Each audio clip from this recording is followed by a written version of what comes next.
Om Shanti. Good morning.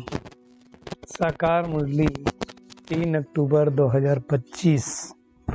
बाबा का मीठा मीठा लेटर हम मीठे मीठे बच्चों के मीठे मंथन के लिए।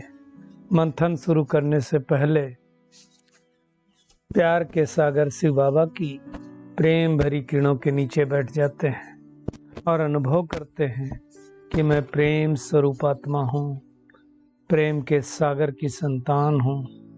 आज की साकार मुरली देखो, अभी नवरात्रि आई, फिर दशहरा आया।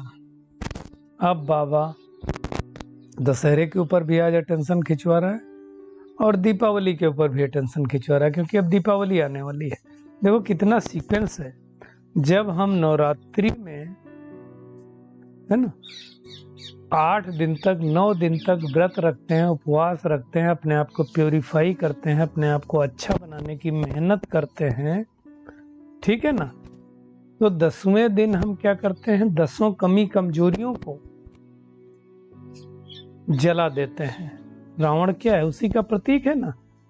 तो क्या होता है, दशहरा हो जाता है। 10 हरा, 10 कमी कमजोरियों को मिटा देते हैं और फिर दीपावली आ जाती है। तो आज दीपावली के बारे में भी बाबा ने बताया है ना। वैसे 2 बातों पर बहुत बाबा ने टेंशन खिंचवाया, राम राज्य और रावण राज्य, इसी पृथ्वी पर है ना। तो राम राज्य की फिर स्थापना हो जाती है। अब देखो दीपावली में क्या करते हैं, दीपक जलाते हैं ना। तो दीपक जलाना माना क्या हुआ। वैसे तो देखा जाए तो सतयुग में का ये गायन है, जब लक्ष्मी नारायण राजगद्दी पर बैठते हैं ना, वो भी बाबा ने कहा। तो उस समय ये कॉरोनेशन मनाया जाता है, तो उसकी यादगार ये है। तो उसके बारे में भी बाबा ने अच्छी तरह से कहा है। आज पोसी का दिन है इसलिए, है ना। और ज्योत क्यों जलाते हैं आर्य समाजियों के मंदिर में, उसका भी बाबा ने टेंशन खिंचवाया, क्योंकि वहाँ हमेशा ज्योति जगती रहती, मतलब हर आत्मा की ज्योति जगी होनी चाहिए। तो उसके बारे में भी देखेंगे। आज बाबा ने कहा सुदर्शन चक्रधारी खाली आप बच्चे, हम भी हैं, शिव बाबा भी। क्या कहेंगे, शिव बाबा अगर सुदर्शन चक्रधारी न हो, सॉरी त्रिकालदर्शी न हो, सुदर्शन चक्रधारी न हो, तो हमें कैसे सुदर्शन चक्र देगा। तो उसके बारे में टेंशन खिंचवाया। और बाबा ने कहा देखो, परमात्मा को अगर दुनिया जान जाए कि वही आकर के मुक्ति, जीवन मुक्ति का वर्षा देता है, वही लिबरेटर है, गाइड है, उनका जन्म भारत में होता है, तो लोग उसको अच्छी तरह से समझे। हॉलीडे भी तो नहीं देते, स्टैंप भी उसका नहीं निकालते, तो उसको भी देखने वाले हैं। और भारत की बड़ी महिमा आई है आज कि मैं भारत में ही आता हूँ, भारत को ही हेवन बनाता हूँ। तो सबसे ऊंचे से ऊंचा तीर्थ भारत ही है। आशिक मासूक की भी बात आई है। हमें अब क्या करना है, वापस रूप बसंत बन करके सबको ज्ञान रतन देना। आज बाबा ने विश्व महाराजन की पदवी प्राप्त करने वालों की निशानियां बताई हैं, तो उसको भी हम देखेंगे। और एक भी कमजोरी क्या करती, हमारी अनेक विशेषताओं को समाप्त करती। तो हमें क्या करना है, चेक करना है कि कोई कमजोरी तो नहीं। शुभ भावना, श्रेष्ठ कामना, श्रेष्ठ वृत्ति और श्रेष्ठ वाइब्रेशन द्वारा किसी भी स्थान पर रह करके हम मनसा सेवा कर सकते हैं। तो ये आज की पूरी मुरली है। हम शुरुआत करते हैं राम राज्य और रावण राज्य। क्या फर्क है, देखो राम भी बहुत शक्तिशाली है, नो डाउट। क्यों, रावण से राज्य छीन पाना ये राम की ही ताकत है, नहीं तो रावण से कोई राज्य छीन नहीं सकता। लेकिन रावण भी कम शक्तिशाली नहीं है, क्योंकि राम ने जो राज स्थापित किया वो क्या हुआ, रावण ने छीन लिया। लेकिन अब रावण जो छीनता है वो छल से छीनता है, राम छल से नहीं छीनता है। राम डंके की चोट पर करता है, राम न्याय के साथ करता है, राम इथिक्स के साथ करता है। राम मतलब मैं परमात्मा शिव राम की बात कर रहा हूँ। लेकिन लक्ष्मण ऐसा ये रावण के पास कोई इथिक्स नहीं। इसलिए दुनिया में भी दिखाते हैं कि रावण ने छल से सीता को हरा, साधु के भेष से सीता को हरा। ये भी दिखाते हैं रामायण में ही कि रावण ने को किसी ने कहा कि तुम जब बहुरूपिया भेष धारण कर सकते हो, तुम साधु का रूप धारण करके सीता को हर लाए, तो तुम क्यों न राम रूप रख करके चले जाओ सीता के पास और सीता आपको अपना लेंगी। तब रावण ने बहुत सुंदर बात कही जो हम सबको सीखनी चाहिए कि मैं जब जब राम का रूप रखता हूं तब तब हमारा सीता के प्रति भाव बदल जाता है। तब मैं उस रूप से देख ही नहीं पाता। तो मतलब सोचो, दुनिया में भी दिखाते हैं कि जो खाली राम का रोल करते हैं वो बदल जाते हैं। ये दुनिया का ये हद की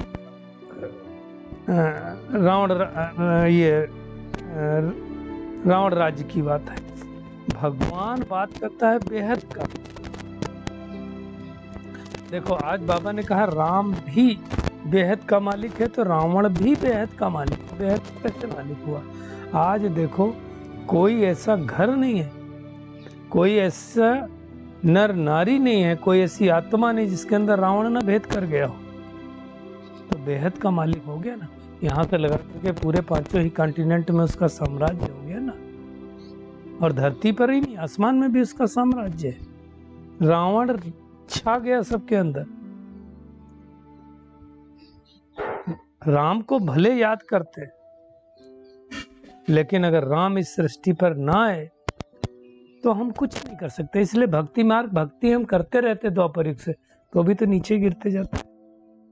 ऐसा नहीं होता कि हम ऊपर जाएं। तो भगवान आकर के एक्चुअली रावण क्या है वो भी समझा, नहीं तो हमको रावण कभी नहीं पता रावण क्या है। तो रावण में दुनिया में तो सोचते 10 सिर का राजा था, 10 सिर वाला था जो लंका का राजा था। तो एक्चुअली देखा जाए तो राम राज्य और रावण राज्य दोनों इसी पृथ्वी पर ही होते हैं। अभी ना हमारा धरती है, ना आसमान है, ना सूरज, कुछ हमारा नहीं, सब पर रावण का आधिपत्य है। अब भगवान आकर के एक एक चीज हमको दे रहा है। रावण राज्य में करोड़ों लोग हैं, राम राज्य में थोड़े होंगे, है ना। रावण राज्य में प्रकृति के 5 तत्वों पर आधिपत्य कर लिया। रावण को दिखाते हैं ना कि रावण ने प्रकृति के 5 तत्वों के ऊपर हवा, अग्नि, वायु, जल, सबके ऊपर कहते हैं कि वो आधिपत्य जमाया हुआ था। आज देखो रावण राज्य है तो सबके ऊपर आधिपत्य है कि नहीं। टोटी खोलो, पानी को भी हमने कब्जे में कर लिया ना, आ गया पानी, जब चाहे तब आएगा, जब चाहे तो आर्टिफिशियल रेन भी करते हैं। इसी तरह से आप देखो, अग्नि को देखो, गैस सिलेंडर भर दिया, जब खोलो हीटर जलाओ, फटाफट अग्नि आ रही, तो उसको भी कैद कर लिया। हवा, एसी चला रहे हैं, पंखा चला रहे हैं, तो उसको भी कैद कर लिया। तो सबको तो कैद कर लिया। इसलिए रावण राज्य है ये। राम राज्य में निर्विकारी, रावण राज्य में संपूर्ण विकारी। तो इसलिए बाबा कह रहा है राम बेहद का मालिक, रावण भी बेहद का मालिक है ना। रावण क्या करता है, हमको नीचे गिरा देता है। राम क्या करता है, ऊपर कर देता है। तो सब लोग तो ऊपर जाएंगे नहीं, जो लोग ऊपर जाएंगे वो सतयुगी त्रेतायुगी दुनिया में जाएंगे। तो ये समझना है। दुनिया में दशहरा मनाते हैं, रावण को जलाते हैं, वो हद का जलाना। उससे आज देखो आप कितने लोगों ने कल जलाया होगा, बेहद की बात है ना। और वास्तव में पहले भारत में जलाते थे, अब भले विदेश में जहाँ जहाँ भारतवासी गए होंगे वहाँ वहाँ जा करके जलाते होंगे। तो हद का दशहरा मनाते हैं। और ये भी दिखाते कि सीता को चुरा करके लंका में ले गया, तो हर एक आत्मा आज लंका में बैठी, बेहद की हद की लंका। सारी सृष्टि पर रावण का राज्य हो गया ना, तो बेहद का राज्य हो गया।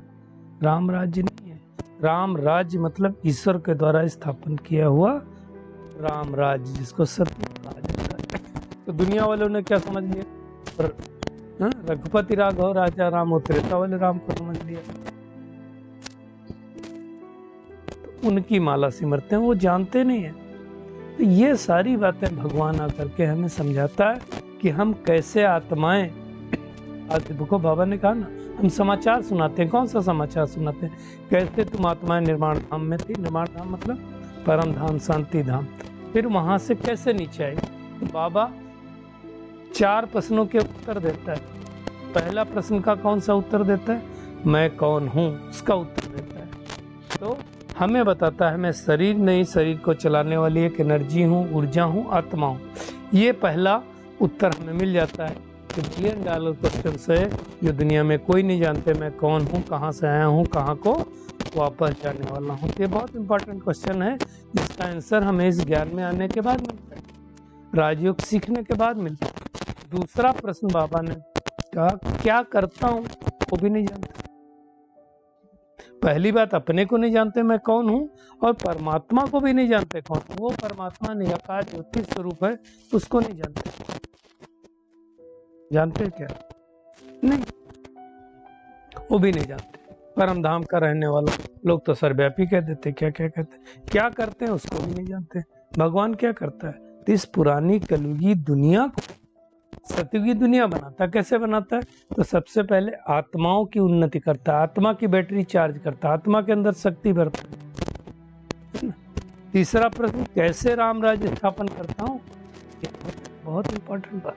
कैसे ब्रह्मा तन द्वारा आकर के ये ज्ञान देता है, और कैसे हम बच्चों को रावण को विजय बनाता। वंडरफुल है कैसे भगवान अपनी शक्तियां दे करके विजय पहनाता। नहीं तो रावण पर विजय प्राप्त करना, विकारों पर विजय प्राप्त करना, काम क्रोध लोभ मोह अहंकार ईर्ष्या द्वेष नफरत आलस बेलेपन विजय प्राप्त करना मासी का नहीं।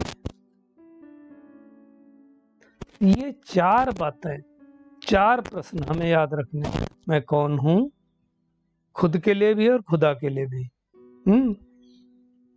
भगवान के लिए क्या करता है भगवान, कैसे राम राज्य स्थापन करता है, और कैसे हमें रावण को विजय प्राप्त करता है। तो ये समझना, और ऐसा विजय प्राप्त करता है जहां धरती आसमान सूरज सब हमारे हाथ में आ जाते हैं।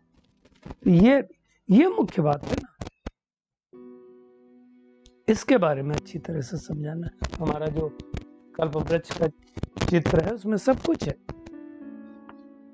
तो ये समझना है। और फिर जब हम इस रावण पर विजय प्राप्त करते हैं तो फिर दीपावली मनाते हैं।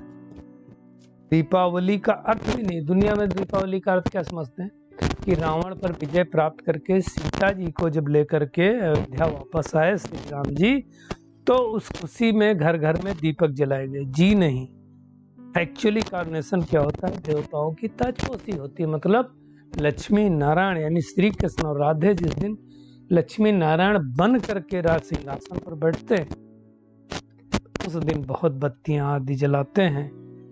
इसलिए कहा जाता है घर घर में दीपमाला। एक बात, और दूसरी हर एक आत्मा की ज्योत जग जाती है। इसीलिए शायद आर्य समाजी मंदिर में भी दीपक जलाते होंगे। इसीलिए शायद जब कोई शरीर छोड़ता है तो दीपक जलाते हैं। अभी तो सब आत्माओं की ज्योति बुझी हुई। तो आयरन एज मतलब अंधियारा, अंधियारा मतलब आज बाबा ने कहा भक्ति मार्ग। भक्ति करते करते हमारी ज्योति क्या हो गई, कम हो गई। बाकी वो दीपमाला आर्टिफिशियल है जो अभी मनाते हैं, आतिशबाजी जलाते हैं। आतिशबाजी सतयुग में जलाते होंगे, इस तरह की कोई आतिशबाजी नहीं होती वहां।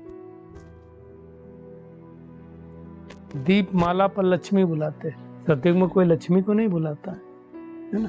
तो जो राजा तख्त पर बैठते हैं उसका कौन देव नाम सुनना है। तो ये सब बेहद की बातें भगवान कहता। आज बाबा ने तो कह दिया अभी तो बेहद का विनाश अर्थात सच्चा सच्चा दशहरा होना है। अभी दशहरा हुआ कहाँ? पटाखे फूटे तो एटम बम रूपी पटाखे फूटेंगे तो सच्चा सच्चा दशहरा होगा। ये कब फूटेंगे? जब मेजोरिटी आत्माएं जो सतयुग त्रेता की हैं उनकी ज्योति जग जाएगी।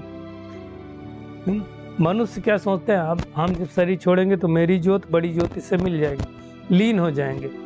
ऐसा नहीं होता, लीन नहीं होते। आत्मा की अलग एंटिटी है, परमात्मा की अलग एंटिटी है। ऐसा भी नहीं कि परमात्मा कोई बड़ा, आत्मा कोई छोटी नहीं। परमात्मा शक्तिशाली है, पावरफुल है। वो शरीर के बंधन में नहीं आता, इसलिए उसकी शक्तियां कायम रहती है, हमारी शक्ति नष्ट हो जाती है। वही हमारा सच्चा मासूक है और हम सब उसके आशिक है। दुनिया में जब किसी का किसी देनधारी के साथ प्यार होता है तो एक आशिक एक मासूक होता है, यहाँ एक मासूक के सब आशिक है। तो ये सब समझना है। आज बाबा ने बहुत वंडरफुल बात कहा कि इस भक्ति मार्ग में देखो कोई किसका आशिक, कोई किसका आशिक, कोई हनुमान का होगा, कोई श्री कृष्ण का होगा, कोई देवियों का होगा। और मुख्य बात जिसके हम आशिक थे, जिस मासूक के, मान लेते फर्ज करते देवियां भी थी, चेतन ये नौ दुर्गा में देवियां लाए तो तुम उसके बने आशिक बने ना, फिर उनको डुबो क्यों देते हो भाई? पूजा करके फिर मासूक को डुबो देते क्या? यहाँ वो बात नहीं होती है।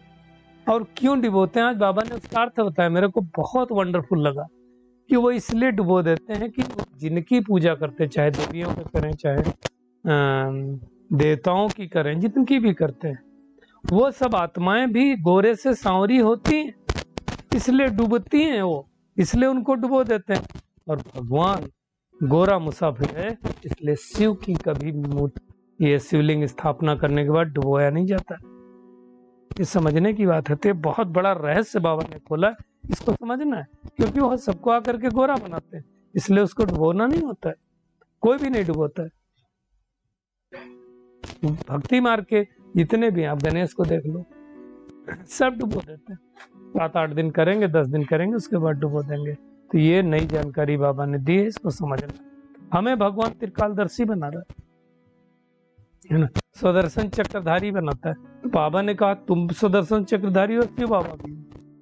क्या कहेंगे, शिव बाबा भी है ना, क्योंकि सुदर्शन चक्रधारी न हो तो हमें कैसे बनाए। तो ये बातें सब अच्छी तरह से बाबा ने हमें समझाया। आज बाबा ने कहा जैसे गर्भ में बच्चा वायदा करके निकलता है, फिर क्या करता है, वो सीलू दीदी बहुत अच्छी से बताती ना कि बच्चा जब बाहर निकलेगी, कहाँ कहाँ कहे गए, तो फिर क्या बोलेगा, वहां की वहां ही रही, वहाँ वहाँ वहाँ करता है, मतलब वहां की वहां। तो ये बातें अच्छी तरह से समझाया है ना।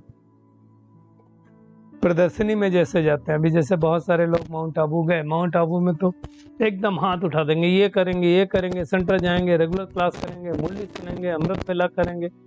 शिवानी बहन हाथ उठवा रही थी, सबने हाथ उठा लिया, ये करेंगे वो करेंगे। आने के बाद यहाँ वहाँ की वहाँ ही रही। ऐसे ही होता है ना, जो गर्भ में आत्माएं करती। तो ये सारी बातें होती हैं, सबका अपना अपना पार्ट। भगवान कहता है दुनिया में, वो गरुड़ पुराण में भी दिखाया ना, गलत काम करेंगे तो खोलते हुए कढ़ाई में पकौड़े बनाए जाएंगे, जाने क्या, ऐसा कुछ नहीं होता।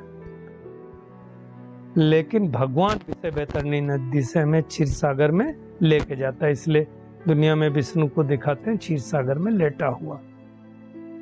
ये सब समझने की बात। एक और बात बाबा ने कही कि ऊपर से कोई लक्ष्मी नारायण शरीर वापस नहीं, आत्मा आती है और शरीर धारण करती है ना। ऐसी दुनिया भगवान स्थापित कर रहा है। लेकिन वंडरफुल है, उनका त्योहार भारत में इस जयंती मनाते, बाकी कहीं नहीं मनाते। उनकी तो हॉलीडे भी नहीं करते, उनका तो कोई क्या बोलते स्टैंप भी नहीं बनवाते। वैसे नहीं, अगर सब जान जाए कि भगवान सदगति करता है तो कितना धूमधाम से मनाए उनका। तो ये समझने की बात है। और जो जानते हैं वो अपने तन मन धन से ही सेवा में लग जाते हैं। भगवान भारत को ही आकर के स्वर्ग बनाता है, भारत भूमि पर ही अवतरित होता है, इसलिए भारत सबसे नंबर 1 भूमि है। तो ये अच्छी तरह से समझना है कि भगवान कैसे इस समय आकर के अलौकिक दिव्य कर्तव्य कर रहा है। और सेवा के लिए भी बाबा ने कहा तुम्हारा समय आएगा, अच्छे अच्छे चित्र स्टीमर भर के ले जाएंगे, वो तो दिख रहा है ना। तो अब हमें नई दुनिया में जाने की तैयारी करनी है, रूप बसंत बन करके सबको ज्ञान देना है। हमें जो ज्ञान मिला हमें क्या करना है, दूसरों को भी देते जाना है। आज के वरदान पे आते हैं। विश्व महाराजन की पदवी प्राप्त करने वाले सर्व शक्तियों के स्टॉक से संपन्न भव। देखो, अगर विश्व महाराजन की पदवी प्राप्त करनी है तो उनका पुरुषार्थ खाली अपने प्रति नहीं होगा। उस दिन भी बाबा ने कहा था खाली अपने लिए जमा करते हो क्या? अपने जीवन के विघ्नों को, परीक्षाओं को तो पास कर लेंगे, कॉमन बात है, लेकिन दूसरों के जीवन के विघ्नों को भी समाप्त करेंगे, दूसरों को सुख शांति देंगे, वो विश्व महाराजन बनने वाली आत्माएं हैं। उनके पास सर्व शक्तियों का स्टॉक भरपूर होगा। खजाने बताए थे ना, ज्ञान का खजाना, गुणों का खजाना, शक्तियों का खजाना, संकल्पों का खजाना, समय का खजाना, ये जमा होगा और उनका तन मन धन श्वास विश्व कल्याण में सफल होता रहेगा। चेक करें मेरा सफल होता है कि नहीं होता है। आज बहुत बड़ी बात स्लोगन में बाबा ने कही है, एक भी कमजोरी अगर बची तो अनेक विशेषताओं को समाप्त कर देगी, इसलिए कमजोरियों को तलाक दे दो। और ये बात तो सही, एक आम सड़ जाए पूरी टोकरी को सड़ा देती है, तो ध्यान देना है।